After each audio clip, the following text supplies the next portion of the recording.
علی بھائی، آج کا پہلا سوال ہے، آپ نے معراج النبی صلی اللہ علیہ صلی وآلہ اللہ وسلم علیہ والے وآلہ لیکچر میں وسلم صحیح بخاری اور صحیح مسلم کی احادیث کی روشنی میں یہ ثابت کیا تھا کہ مرنے سے پہلے کوئی مخلوق اپنے رب کا دیدار نہیں کر سکتی، جبکہ دوسری طرف کئی صوفیاء اور بزرگان دین کو خواب میں اللہ تعالیٰ کا دیدار نصیب ہوا ہے۔ کیا خواب میں اللہ تعالیٰ کو دیکھنا اسی دنیا کی زندگی میں ممکن ہے؟ پلیز تسلی بخش جواب دیجیے گا، شکریہ۔ شکریہ جی، آپ کی تسلی کرواتے ہیں انشاءاللہ تعالی۔ دیکھیں، ایک تو کیٹاگوریکل عقیدہ جو قرآن سے ہمیں ملتا ہے وہ یہ ہے کہ اس دنیا کی زندگی میں کسی شخص کا بیداری کے عالم میں سر کی آنکھوں سے اللہ کو دیکھنا یہ ناممکن ہے۔ اس حوالے سے کئی ایک دلائل ہیں، اس میں ٹاپ آف دا لسٹ دلیل وہ ہے جو سورۃ الاعراف میں ایک اولو العزم پیغمبر سیدنا موسیٰ علی نبینا وعلیہ الصلاۃ والسلام کے بارے میں آتا ہے، آیت نمبر 143 میں، کہ جب وہ کوہ طور پر اللہ تعالیٰ سے ملاقات کے لیے پہنچے تو اب ظاہر ہے کہ بار بار ملاقات کے بعد ان کے دل میں یہ شوق پیدا ہوا کہ میں اپنے رب کا دیدار بھی کروں، تو انہوں نے موقع غنیمت جانتے ہوئے اپنی ریکویسٹ پٹ کر دی کہ اے اللہ، میں تجھے دیکھنا چاہتا ہوں۔ تو اللہ تعالیٰ نے بالکل اسٹریٹ فارورڈ جواب دیا، قال لن ترانی، اللہ نے فرمایا تو مجھے نہیں دے سکتا، ولکن انظر الی الجبل، لیکن تم پہاڑ کی طرف دیکھو جس پہ ہم اپنی تجلی نازل کریں گے، اگر یہ پہاڑ قائم رہ گیا، ہماری تجلی کو برداشت کر گیا، تو پھر تم گمان کرنا کہ تم بھی دیکھ سکتے ہو۔ اور پھر اسی آیت میں آتا ہے کہ جب وہ پہاڑ پر اللہ نے تجلی فرمائی تو موسیٰ علیہ السلام اللہ تعالیٰ کو ڈائریکٹ دیکھنے کی وجہ سے نہیں بلکہ انڈائریکٹلی اس پہاڑ پہ تجلی جو پڑی اس کی وجہ سے بے ہوش ہو گئے، اور پھر جب ہوش میں ہے تو انہوں نے اللہ تعالیٰ کی طرف رجوع لائے کہ یہ تو ممکن نہیں ہے۔ اسی طریقے سے سورۃ الانعام کے اندر بھی اللہ تعالیٰ نے فرمایا ہے کہ لا تدرکہ الابصار، آنکھیں اس کے دیدار کا احاطہ نہیں کر سکتی، وہ ہر چیز کا احاطہ کیے ہوئے۔ تو ان آیات کی روشنی میں یہ چیز کلیئر ہے کہ یہ سر کی آنکھوں سے دنیا میں تو امپاسبل ہے۔ البتہ آخرت کی زندگی میں قرآن حکیم میں کئی ایک آیات ہیں جو اس کو سپورٹیو ہیں کہ ہر اہل ایمان کو اللہ تعالیٰ کا دیدار نصیب ہوگا۔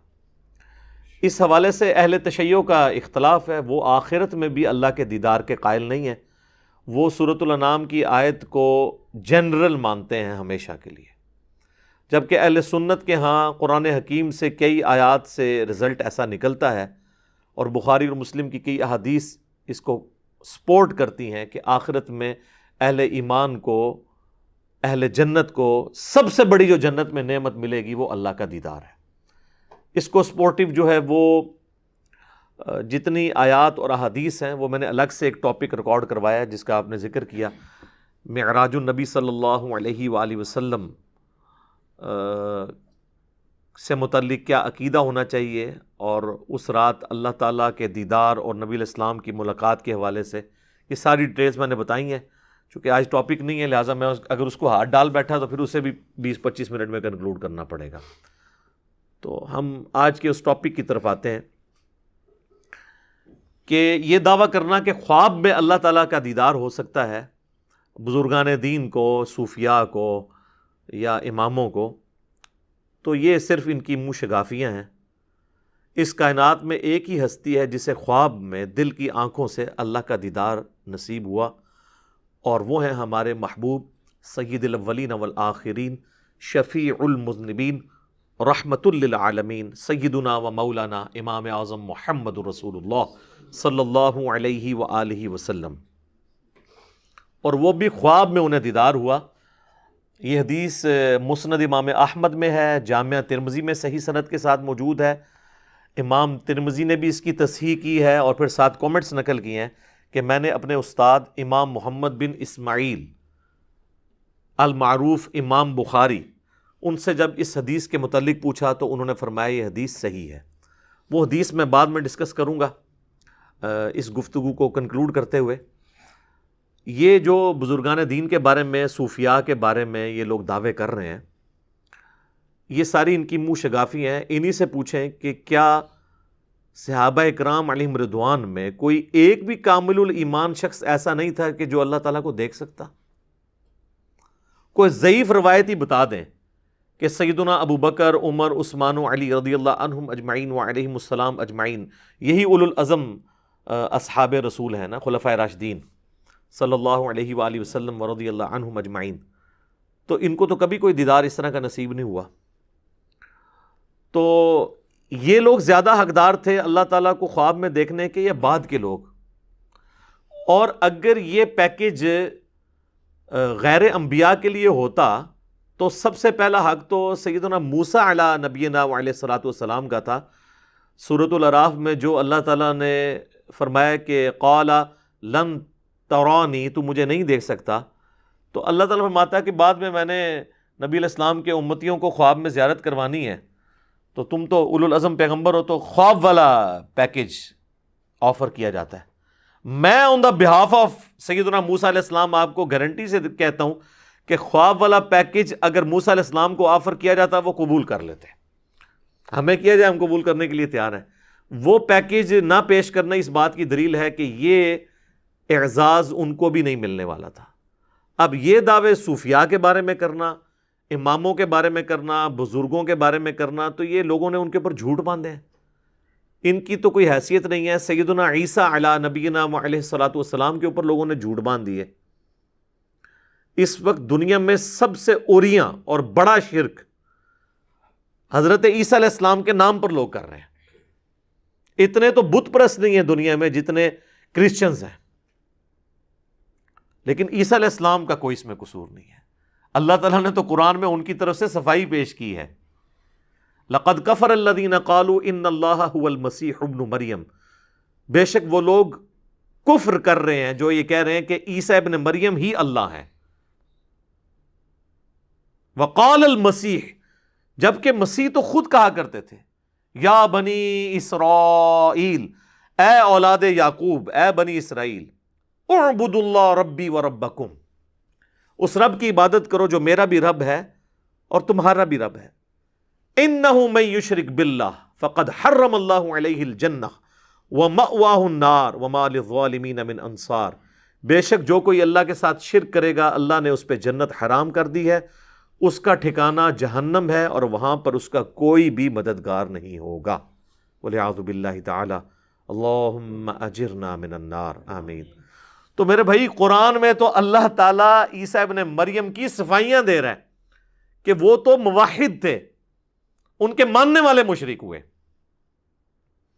اسی طریقے سے بزرگوں کے بارے میں، اماموں کے بارے میں اگر کوئی چیزیں منسوب ہوئی ہیں تو ہم بزرگوں کو یا اماموں کو تختہ مشق نہیں بناتے، الا یہ کہ کسی بزرگ نے جان بوجھ کے اپنے بارے میں کوئی جھوٹ پھیلایا ہو، اور وہ بھی ہم وثوق سے تو نہیں کہہ سکتے، اس کا اور اللہ کا معاملہ ہے. انہوں نے پبلک میں مشہور کیا ہوا ہے کہ جی وہ خواب والا معاملہ تو بہت چھوٹا ہے، وہ تو کہتے ہیں بیداری میں دیکھا ہے.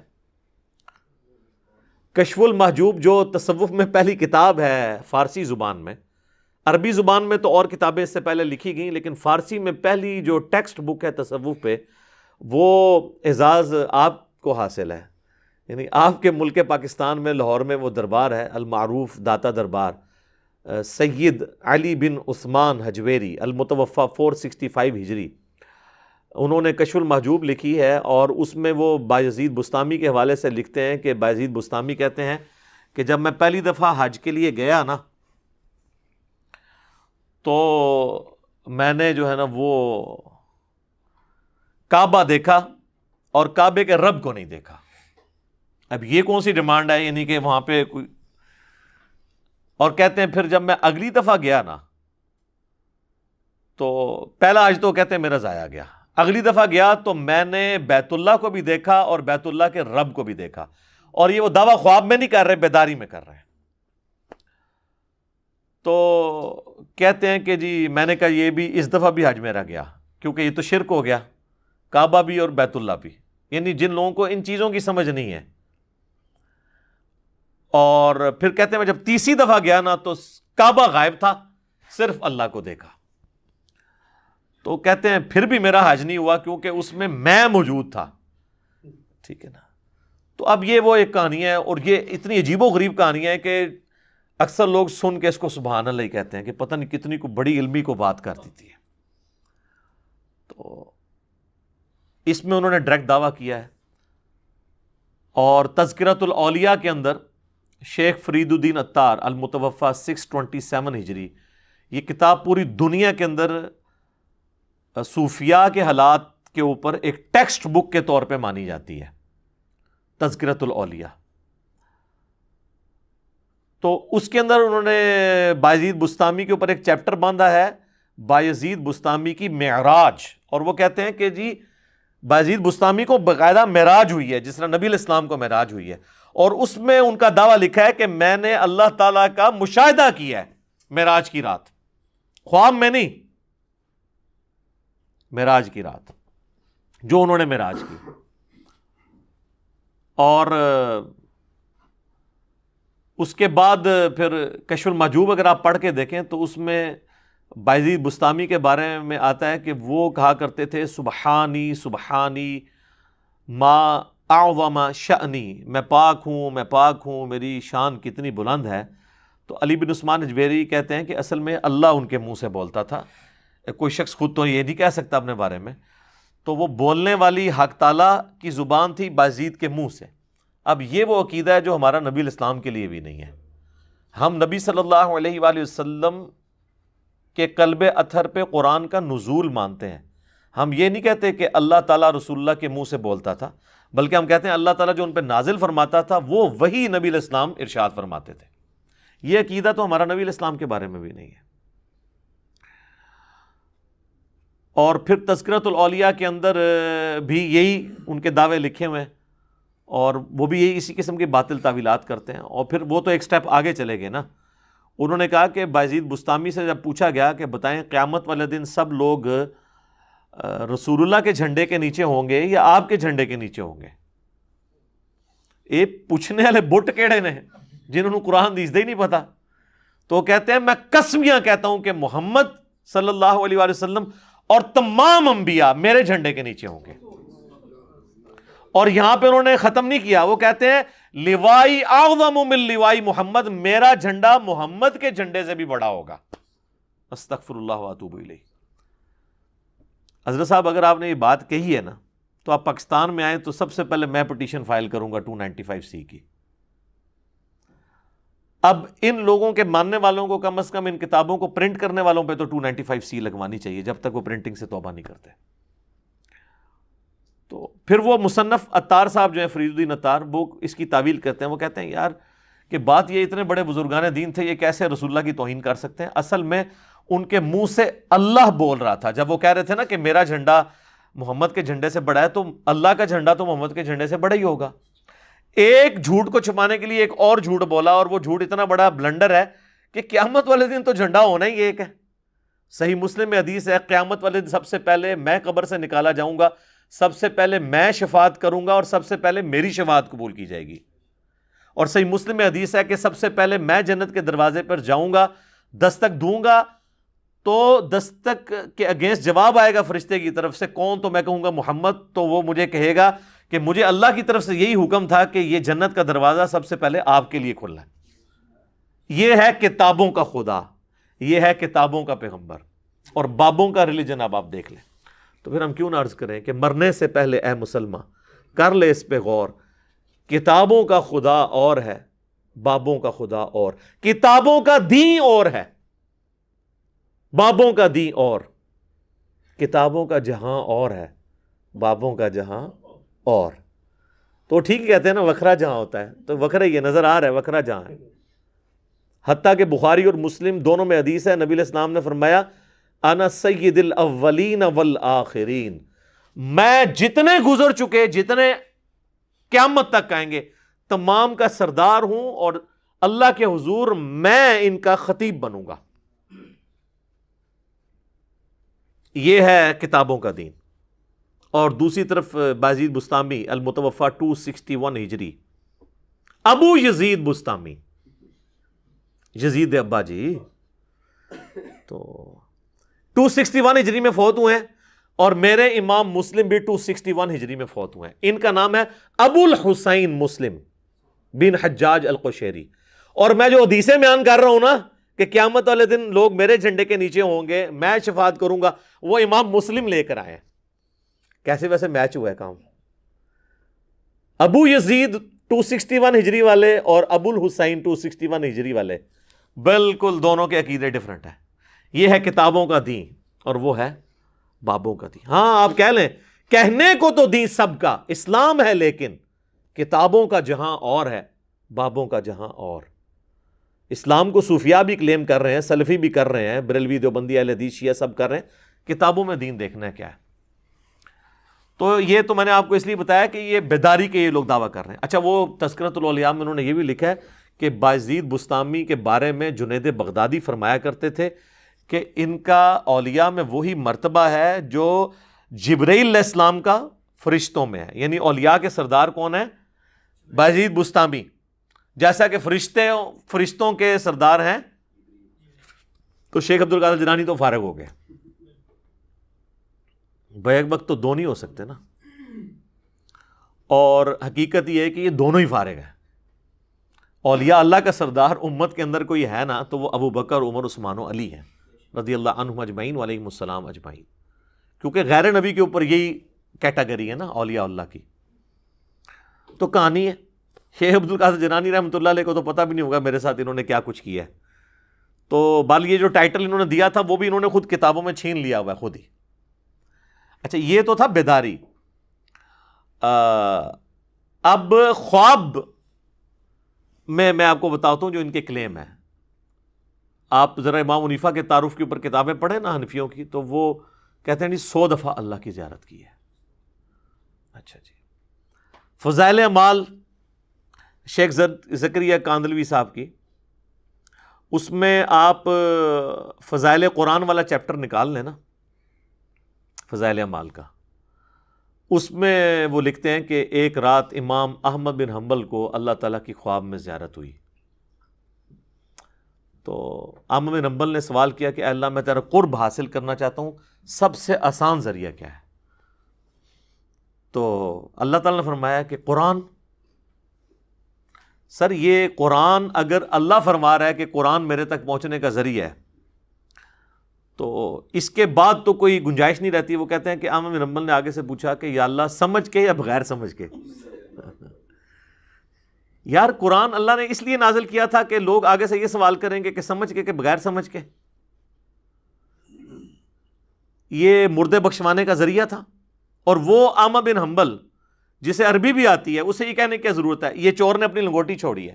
یہ سمجھے کہ احمد بن حنبل جو ہے نا کوئی جنوبی پنجاب سے تھے یا کے پی سے تھے کہ جن کو پشتو آتی تھی اور عربی آتی نہیں تھی۔ ظاہر ہے وہ فضائل اعمال زیادہ تر کے پی میں پڑھی جا رہی ہوتی ہے نا، تو وہ آپ فضائل اعمال جو پڑھ رہے ہیں نا کے پی والے ہمارے پٹھان بھائی، ان کو بتائیں کہ احمد بن حنبل پٹھان نہیں تھے، وہ اگرچہ عجمی تھے لیکن عربی ان کی مادری لینگویج تھی۔ تو آگے سے کہتے ہیں اللہ تعالیٰ نے کہا کہ چاہے سمجھ کے پڑھ چاہے بغیر سمجھ کے پڑھ۔ یعنی قرآن اس لیے نازل ہوا ہے، یعنی پورے کا پورا قرآن اس کے اگینسٹ کھڑا ہے۔ صرف سورۃ الانعام کی جو آیت نمبر 19 ہے، وَأُوحِيَ إِلَيَّ هَذَا الْقُرْآنُ لِأُنذِرَكُم بِهِ وَمَن بَلَغَ۔ اے نبی فرما دو قرآن میں نے اس لیے نازل کیا کہ اس کے ذریعے نصیحت کرو، اے نبی تم ان کو بھی، اور جس تک یہ پہنچ جائے کتاب اس کے ذریعے نصیحت کرے۔ تو نصیحت جو ہے وہ سمجھ کے ہوگی یا بغیر سمجھ کے؟ فَذَكِّرْ بِالْقُرْآنِ مَن يَخَافُ وَعِيدٍ، اے نبی قرآن کے ذریعے لوگوں کو نصیحت کریں جو اللہ کی دھمکی سے ڈرتے ہیں۔ تو قرآن تو سراپا ہدایت ہے، یہ سمجھ کے یا بغیر سمجھ کے۔ اور یہی وجہ کہ پھر آپ کو یہ لوگ جو ہے نا وہ یہی کہتے نظر آئیں گے، جی میں اتنے سپارے پڑھتا ہوں تو میں اتنے، اور وہ بھی فضائل اعمال کے اندر لکھا ہوا ہے کہ جی ایک بزرگ تھے روزانہ 3 قرآن پڑھتے تھے، اور پھر ایک اور کے بارے میں لکھتے ہیں کہ وہ 8 قرآن پڑھا کرتے تھے روزانہ کے۔ 8 قرآن روزانہ کے پڑھنا کیا پاسبل ہے؟ بغیر سمجھ کے بھی نہیں پڑھے جا سکتے۔ یہ تو اس کے ساتھ کوئی اس کا تعلق ہی نہیں بنتا، بغیر سمجھ کے بھی 8 قرآن نہیں پڑھے جا سکتے۔ سر آپ کو 15 سے 20 منٹ تو چاہیے نا ایک سپارہ پڑھنے کے لیے بغیر سمجھ کے۔ تو آپ ذرا کیلکولیشن کر لیں کہ 8 قرآن کیسے پڑھے جا سکتے ہیں. 24 گھنٹے میں سونا بھی ہے, کھانا پینا بھی ہے, ٹائلٹ بھی ہے, سب کچھ چیزیں جڑی ہوئی ہیں. صحابہ نہیں پڑھ سکتے تھے. صحیح مسلم میں حدیث ہے, بخاری میں بھی اس کا کچھ حصہ موجود ہے کہ نبی علیہ السلام فرمایا تم میں سے کسی کی استطاعت ہے کہ رات میں تہائی قرآن پڑھ لے. صحابہ نے کہا یا رسول اللہ ہم میں کون ایسی استطاعت رکھ سکتا ہے؟ تو آپ نے فرمایا کہ سورہ اخلاص تہائی قرآن کے برابر ہے.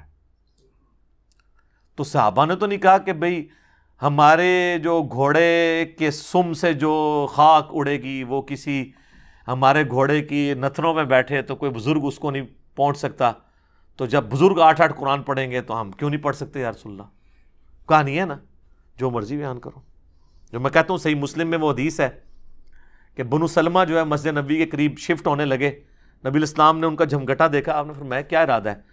کہ یا رسول اللہ اتنی دور سے آتے ہیں اپنے گاؤں سے تو جماعت رہ جاتی ہے, چاہتے ہیں آپ کے پاس شفٹ ہو جائیں. اتنی دور سے مشقت کر کے پیدل چل کے آنا پڑتا ہے. تو آپ نے فرمایا کہ جتنے قدم چل کے آتے ہو نا اتنی نیکیاں تمہارے نامہ اعمال میں لکھی جاتی ہیں. تو انہوں نے پھر دوبارہ شفٹ ہو گئے وہ, اور انہوں نے ارادہ ترک کر دیا. تو میں کہتا ہوں یار یہ تو کہتے ہیں بزرگ جو ہے وہ ایک نماز مکے پڑھتے ہیں, دوسری مدینے پڑھتے ہیں, روحانی طور پہ تیسری بیت المقدس. صحابہ کو تو اپنے گھر مدینے کے گاؤں سے شہر میں شفٹ کرنے پڑ رہے ہیں. نبی الاسلام کو تو بقول ان کے کہنا چاہیے تھا کہ بھئی آنے میں تکلیف ہوتی ہے تو اڑ کے آ جایا کرو. تمہارے گھوڑے کے نتنے میں بیٹھنے والی خاک سے بھی گئے گزرے جو بزرگان دین ہوں گے وہ تو اڑا کریں گے, تو تم نہیں اڑ سکتے. سر یہ کتابوں کا دین ہے. کتابوں کا دین بابوں کے دین سے بالکل مختلف ہے. جب تک یہ بابے نہیں نہ اکھڑتے اس وقت کتابیں نہیں ان کے اندر داخل ہوں گے. اب تو اللہ کا شکر ہے اکھڑ گئے ہیں, اب تو کبھی کوئی یاد کرواتا ہے تو یاد آتا ہے. تو ادروائز تو اللہ کا شکر ہے کہ یہ سارا کے سارا معاملہ کلیئر ہو گیا.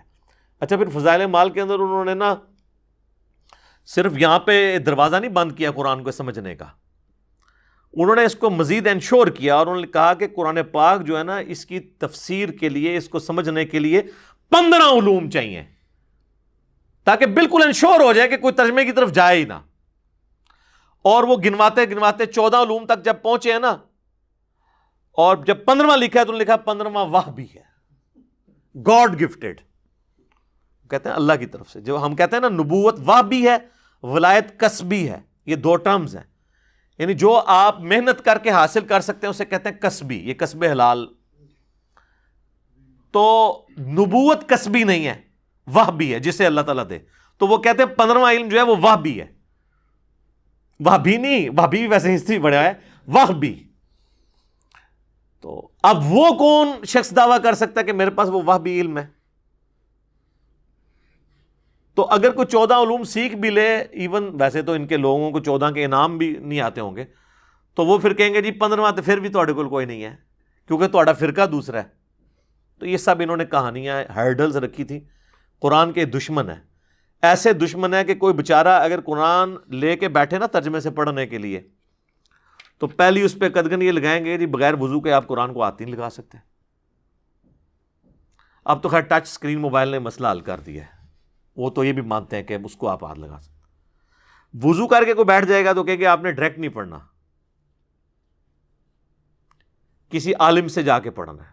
عالم کے پاس جائیں گے تو وہ آگے تفسیروں کے چکر میں ڈال دے گا. وہ کہے گا جی اس کا تو ترجمہ ہے نا, یہ ترجمے میں سے ڈائریکٹ نہیں مطلب نکلنا, آپ نے جو انڈائریکٹ مطلب بھی نہیں نکلتا وہ آپ نے نکالنا ہے. اس میں سے جو اچھل اچھل کے ڈائریکٹ نکل رہا ہوگا نا وہ نہیں آپ نے نکالنا.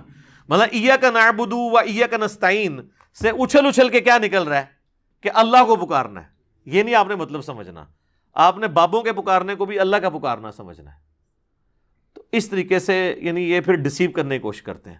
اور پھر یہ ان کے پاس ہتھیار ہے جی وہ 15واں علم وحبی ہے. اور جناب سنبھال لو وہ 15واں علم کس نے حاصل کیا اور کس نے بتایا. اچھا یہ تو میں نے آپ کو بتایا کہ یہ خواب اور بیداری کے بارے میں. ایک اور بڑا انٹرسٹنگ واقعہ ہے, فضائل حج شریف میں لکھا ہوا ہے. فضائل حج بھی فضائل اعمال کا ایک چیپٹر ہے لیکن الگ سے چھپتا ہے. بیسیکلی یہ پورا ایک نصاب تھا, اس کا نام تھا تبلیغی نصاب. تبلیغی نصاب کے اندر نا چیپٹرز تھے, فضائل نماز, فضائل قرآن, فضائل درود, فضائل حج, یہ بے شمار چیپٹرز تھے. انہوں نے پھر چھانٹی کر کے نا کچھ چیپٹرز کٹھے کر کے فضائل اعمال کے نام سے چھاپ دیے.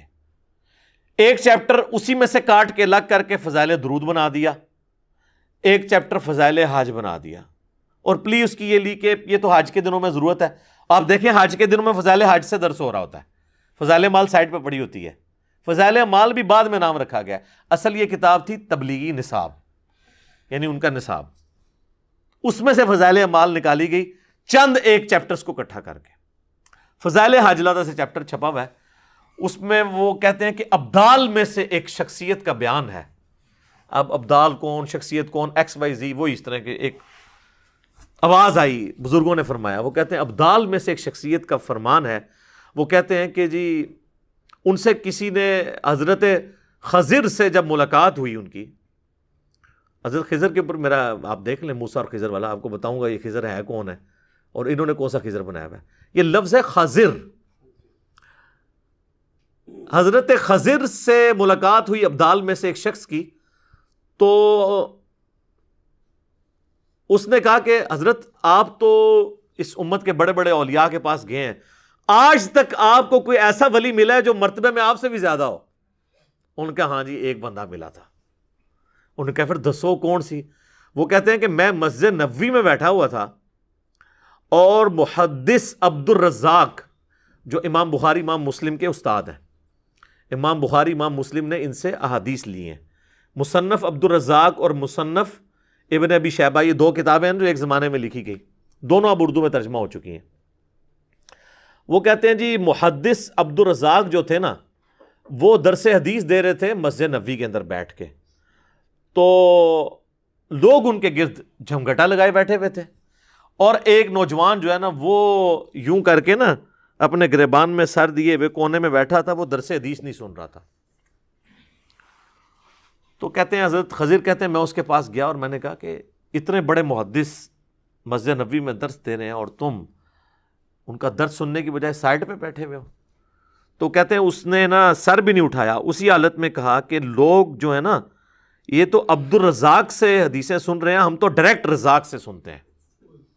جی جی جی، یہ یعنی یہ بات اور غلام احمد قادیانی کے دعوے میں کیا فرق ہے؟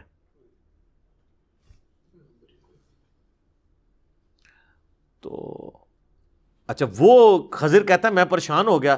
اس نے کہا اچھا بتاؤ کہ اگر تم اتنا ہی سمجھتے ہو اپنے آپ کو تو بتاؤ میں کون ہوں. تو وہ کہتے ہیں کہ جی اس شخص نے سر اٹھائے بغیر کہا کہ اگر میں غلطی پر نہیں ہوں نا تو تم خضر ہو.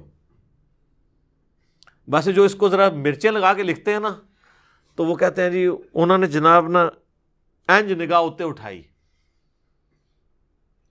پھر انہوں نے تھلے دیکھا، پھر سجے ویکھے اینج کر کے، پھر کھبے ویکھیا، پھر سامنے دیکھا، پھر اپنے آپ نے دیکھا. انہوں نے کہا جی بھائی میں نے دیکھا ہے نہ خضر اس وقت اوپر ہے نہ نیچے ہے، نہ دائیں مجھے نظر آیا دور تک نہ بائیں، یا تو خضر ہے یا میں ہوں. تو میں تو ہے نہیں ہوں، تو ہی ہے. اے رے کوآرڈینیٹس انہوں نے لوکیٹ کیتے نے، اوندے اوندے پہنچ گئے ہو لبدے لبدے. تو یہ ہیں لوگوں کے دعوے. آپ تو بات کر رہے ہیں خوابوں میں دیکھنے کی، یہ تو خوابوں سے بھی اگلے ورژن میں جا چکے ہیں. بہرحال ایک یہ خواب ہے اور ایک وہ خواب ہے جو وحی الہی ہوتا ہے، اور وہ ہوتے ہیں پیغمبروں کے خواب. غیر پیغمبر کا بھی ہو سکتا ہے. وہ بخاری مسلم میں حدیث ہے کہ خواب یا اللہ کی طرف سے ہوگا یا شیطان کی طرف سے یا نفس کی طرف سے. اور یہ بھی حدیث ہے بخاری اور مسلم دونوں میں کہ خواب نبوت کا 46واں حصہ ہے، یعنی غائب کی خبروں کا 46واں حصہ ہے.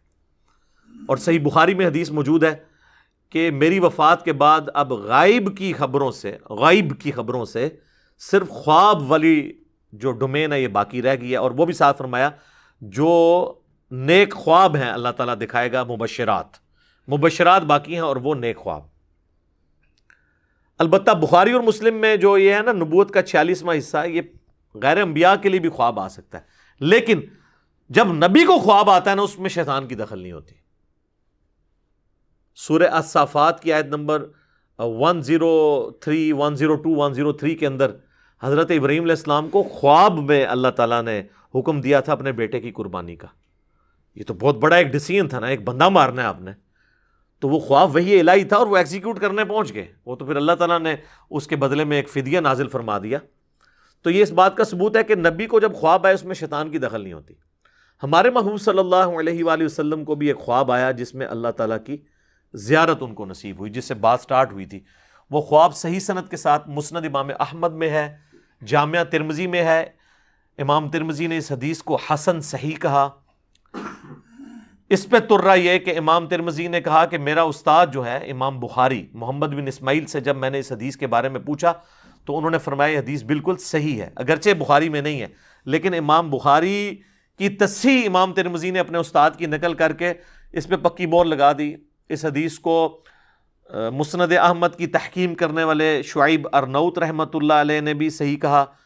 ترمذی کی تحکیم کرنے والے شیخ البانی اور شیخ زبیلی زئی نے بھی اس کو صحیح کہا، یعنی امت نے اس کو ایکسیپٹ کیا. اور یہ حدیث مشکات کے اندر آپ کو شروع میں مل جائے گی، کتاب المساجد چیپٹر میں، نماز پڑھنے کے مقامات والے چیپٹر میں، کیونکہ اس حوالے سے بھی اس میں ایک ذکر موجود ہے. 748 نمبر ہے جی مشکات میں اس کا، اور ترمذی میں ہے 3235. اس حدیث کا ویسے ٹیسٹ یہ ہے کہ میں اسے ورڈ بائی ورڈ پڑھوں، اور اس میں ایک دعا بھی ہے، وہ ہم کوشش کریں گے کہ اس کے نیچے ڈسپلے کریں. نبی علیہ السلام نے حکم فرمایا کہ میرا یہ خواب سچا ہے، میرے امتیوں تک پہنچاؤ تاکہ وہ یہ دعا یاد کریں. یہ اللہ سے بہت بڑی دعا ہے جو نبی علیہ السلام نے اس خواب میں مانگی ہے. معاذ ابن جبل کہتے ہیں کہ ایک روز رسول اللہ صلی اللہ علیہ وآلہ وسلم ہمیں نماز فجر پڑھانے کے لیے تشریف نہ لائے. قریب تھا کہ ہم سورج کے طلوع ہونے کا مشاہدہ کر لیتے. پھر آپ بہت تیزی سے تشریف لائے، چنانچہ نماز کے لیے اقامت کہی گئی. رسول اللہ صلی اللہ علیہ وآلہ وسلم نے اختصار کے ساتھ نماز پڑھائی. پس جب آپ صلی اللہ علیہ وآلہ وسلم نے سلام پھیرا تو با آواز بلند فرمایا کہ اپنی اپنی جگہوں پر اسی طرح بیٹھے رہو. پھر آپ علیہ السلام ہماری طرف متوجہ ہوئے اور فرمایا کہ میں ابھی تمہیں بتاتا ہوں کہ میں تمہیں نماز پڑھانے کے لیے کیوں نہیں آیا. یعنی وہ آپ کی وہ جو نیند تھی وہ غفلت کی وجہ سے نہیں تھی. میں رات کو بیدار ہوا، وضو کیا، جس قدر مقدر میں تھا میں نے نماز پڑھی، پھر مجھے اونگ آنے لگی حتیٰ کہ وہ مجھ پر غالب ہو گئی. تب میں نے اپنے رب تبارک و تعالی کو بہترین صورت میں دیکھا خواب میں. صلاۃ بر محمد وآل محمد اللہم صلی علی محمد وعلی آل محمد. چنانچہ اس نے فرمایا محمد. میں نے عرض کی میرے رب حاضر ہوں. اچھا ایک مسئلہ تو کلیئر ہوا نا. یہ جو آپ کو بعض بریلوی علماء کہتے ہیں نا کہ کبھی اللہ تعالیٰ نے یا محمد نہیں کہا، یا رسول اللہ، یا ایھا المدثر، یا ایھا الرسول یہ کہا ہے. قرآن تک تو یہ بات ٹھیک ہے، لیکن بخاری مسلم میں جو حدیث شفاعت ہے، سب سے پہلے لوگ حضرت آدم کے پاس جائیں گے، پھر باقی انبیاء سے ہوتے ہوئے اینڈ پہ حضور کے پاس آئیں گے، اور نبی علیہ السلام فرماتے ہیں میں سجدے میں گروں گا. وہاں پہ بھی الفاظ ہیں یا محمد اپنا سر اٹھاؤ، یا رسول اللہ نہیں ہے. یہ کتنی بڑی انہوں نے جھوٹ مشہور کیا ہوا ہے. بھائی اللہ اور بندے کا معاملہ ہے، اللہ اور بندے کا کوئی احترام والا رشتہ ہے اس اعتبار سے کہ پروٹوکول دینا ہے. بندہ تو بندہ ہے، اللہ اللہ ہے. وہ کہتے ہیں نہیں، نبی علیہ السلام کو کبھی اللہ نے بھی نہیں یا محمد کا. اس حدیث میں بھی بخاری مسلم میں بھی یا محمد ہے، یہ ترمذی میں بھی. میں نے عرض کیا میرے رب میں حاضر ہوں. فرمایا یہ فرشتے کس چیز کے بارے میں بحث و مباحثہ کر رہے ہیں؟ میں نے عرض کیا میں نہیں جانتا. اللہ تعالیٰ نے 3 مرتبہ ایسے ہی فرمایا، یعنی بار بار مجھ سے پوچھا. پھر نبی علیہ السلام فرماتے ہیں کہ میں نے اللہ کو دیکھا کہ اس نے اپنا ہاتھ میرے کندھوں کے درمیان رکھا، حتیٰ کہ میں نے اس کے انگلیوں کی پوروں کی ٹھنڈک اپنے قلب اور سینے میں محسوس کی، اور میرے سامنے ہر چیز واضح ہو گئی. یعنی اب یہ جو اللہ تعالیٰ کے ہاتھ یا انگلیوں کے پورے کا ذکر ہے نا، اس کے لیے ہم یہ تشبیہ بھی نہیں بیان کریں گے. قرآن میں واضح ہے لیس کمثلہ شیء، یہ متشابہات ہے. نہ ہم جہمیہ ہیں کہ ہم ان کی تعویلات کرنا شروع کر دیں، نہ ہم مجسمہ ہیں کہ ہم کوئی اللہ کے لیے جسم مان لیں، نعوذ باللہ.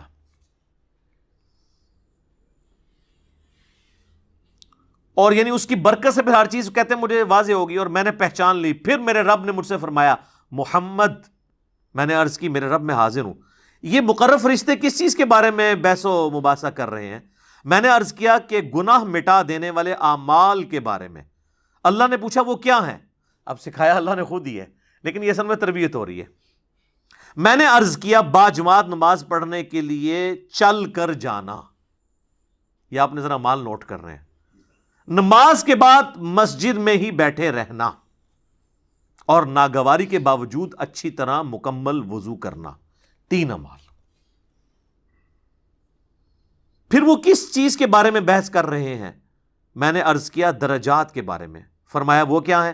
میں نے عرض کیا کھانا کھلانا، نرمی سے بات کرنا، اور جب لوگ سو رہے ہوں تو نماز تہجد پڑھنا، یہ درجات کی بلندی کا سبب ہے۔ اور جو پہلے 3 اعمال تھے وہ گناہوں کے مٹانے والے 3 اعمال ہیں۔ اچھا، آج نبی علیہ السلام فرماتے ہیں کہ اللہ تعالیٰ نے پھر مجھ سے فرمایا کہ اے محمد کچھ مانگنا ہے تو مجھ سے مانگ لو۔ اب نبی علیہ السلام نے اسی وقت ایک دعا، وہ اللہ نے ان کو تعلیم کی یا فی البدی زبان پہ آئی خواب کی حالت میں، تو وہ جو باتیں ڈسکس ہو رہی تھی نا، نیک اعمال، گناہوں کو مٹا دینے والے اعمال، درجات کے بلندی والے، تو نبی علیہ السلام کہتے ہیں جب مجھے اللہ نے کہا نا کہ مانگ لے کچھ مجھ سے مانگنا ہے، تو میں نے پھر یہ دعا مانگی۔ وہ ہے دعا جناب، اللہم انی اسألک فعل الخیرات وترک المنکرات وحب المساکین وان تغفر لی وترحمنی واذا اردت فتنة فی قوم فتوفنی غیر مفتون اسألک حبک وحب من یحبک وحب عملی یقربنی الی حبک۔ یہ دعا کہتے ہیں میں نے جب مانگی، اس کا ترجمہ میں بعد میں بتاتا ہوں، تو رسول اللہ فرماتے ہیں صلی اللہ علیہ وآلہ وسلم میرا یہ خواب حق ہے، اسے یاد کر لو اور اسے دوسروں تک پہنچاؤ۔ امام ترمذی فرماتے ہیں یہ حدیث حسن صحیح ہے، اور میں نے محمد بن اسماعیل بخاری سے اس حدیث کے متعلق پوچھا تو انہوں نے فرمایا یہ حدیث صحیح ہے۔ اب یہ ہے اصل میں وہ دعا جو آپ کو یاد کرنی چاہیے۔ اللہ کا شکر ہے میں نے تو 1994 میں یاد کی تھی، جب مجھے پہلی دفعہ یہ پتہ چلی، جب میں ایف ایس سی میں پڑھتا تھا، تو نماز کے تشہد میں اسے پڑھیں اس دعا کو، کیونکہ بخاری مسلم میں حدیث ہے جب درود شریف پڑھ چکو تشہد میں، اس کے بعد جو چاہو اپنے رب سے مانگو۔ تو آپ یہ مانگیں کہ اللہم انی اسألک فعل الخیرات، اے اللہ میں تجھ سے سوال کرتا ہوں ہر طرح کے نیک کام کرنے کا، وترک المنکرات، اور ہر برے کام کو چھوڑ دینے کا، وحب المساکین، اور مسکینوں سے محبت کرنے کا، وہی باتیں جو وہ ڈسکشن ہو رہی تھی، وَأَن تَغْفِرَ لِي وَتَرْحَمَنِي، اور یہ کہ تو مجھے بخش دے اور مجھ پر رحم فرما، وَإِذَا أَرَدْتَ فِتْنَةَ فِي قَوْمٍ فَتَوَفَّنِي غَيْرَ مَفْتُونٍ، اور جب تو ارادہ کرے کسی قوم کو آزمائش میں ڈالنے کا تو اے اللہ مجھے اس آزمائش سے بچا کے رکھنا۔ اسألک حبک، اے اللہ میں تجھ سے تیری محبت کا سوال کرتا ہوں، وحب من یحبک، اور ہر اس شخصیت کی محبت کا سوال کرتا ہوں جس سے تو محبت کرتا ہے، وحب عملی یقربنی الی حبک، اور ہر اس نیک عمل کی محبت میں تجھ سے مانگتا ہوں جو مجھے تیرا قرب عطا کر دے۔ یہ اسی کی فارم ہے جو ابو داؤد میں اور نسائی میں حدیث ہے نا، معاذ ابن جبل سے حضور نے کہا تھا معاذ میں تجھے محبوب رکھتا ہوں، میں تجھے وصیت کرتا ہوں کہ ہر نماز کے بعد کبھی ترک نہ کرنا، ربی اعنی علی ذکرک و شکرک و حسن عبادتک۔ اور نسائی میں الفاظ ہیں اللہم اعنی علی ذکرک و شکرک و حسن عبادتک، اے اللہ میری مدد فرما ذکر کرنے پر، شکر ادا کرنے پر، اور اچھے طریقے سے عبادت کرنے کے اوپر، اے اللہ تو میری مدد فرما۔ تو یہ جناب خواب تھا، یہ ہے اصل خواب جو اللہ تبارک و تعالیٰ نے ہمارے محبوب صلی اللہ علیہ وآلہ وسلم کو دکھایا۔ اس کائنات میں ایک ہی ہستی ہے جسے خواب میں زیارت ہوئی، وہ ہمارے محبوب صلی اللہ علیہ وآلہ وسلم ہے۔ انشاءاللہ جنت میں جا کے ہم سب زیارت کریں گے۔ دنیا میں کسی اور کے بارے میں کلیم کرنا میں سمجھتا ہوں نبی اسلام کی شان میں بھی گستاخی ہے، اور قرآن و سنت کی تعلیمات کا مذاق اڑانا ہے۔ تو ہم تو میرے بھائی صرف آپ کو سمجھا سکتے ہیں کیا کہ مرنے سے پہلے اے مسلمان کر لے اس پہ غور، کتابوں کا خدا اور ہے، بابوں کا خدا اور۔ کہنے کو تو دین سب کا اسلام ہے، لیکن کتابوں کا جہاں اور ہے، بابوں کا جہاں اور۔ اور جب یہ آپ 2 سٹیجیں طے کریں گے نا تو آپ کے اندر سے آواز آئے گی کیا کہ نہ میں وہابی، نہ میں بابی، میں ہوں مسلم علمی کتابی، نہ میں وہابی ہوں اور نہ میں بابوں کا دفاع کرنے والا بابی ہوں، میں علمی کتابی مسلم ہوں۔ ٹھیک ہو گیا جی. اللہ تعالیٰ سے دعا ہے جو حق بات میں نے کہی اللہ تعالیٰ ہمارے دلوں میں راسخ فرمائے. اگر جذبات میں میرے منہ سے کوئی غلط بات نکل گئی تو اللہ تعالیٰ ہمارے دلوں سے اسے دھو ڈالے, ہمیں معاف بھی فرما دے, ہمیں کتاب و سنت کی تعلیمات پر عمل کر کے دوسرے بھائیوں تک پہنچانے کی توفیق عطا فرمائے. سبحانک اللہم و بحمدک اشہد ان لا الہ الا انت استغفرک و اتوب الیک وما علینا الا البلاغ المبین. جزاکم اللہ خیرا.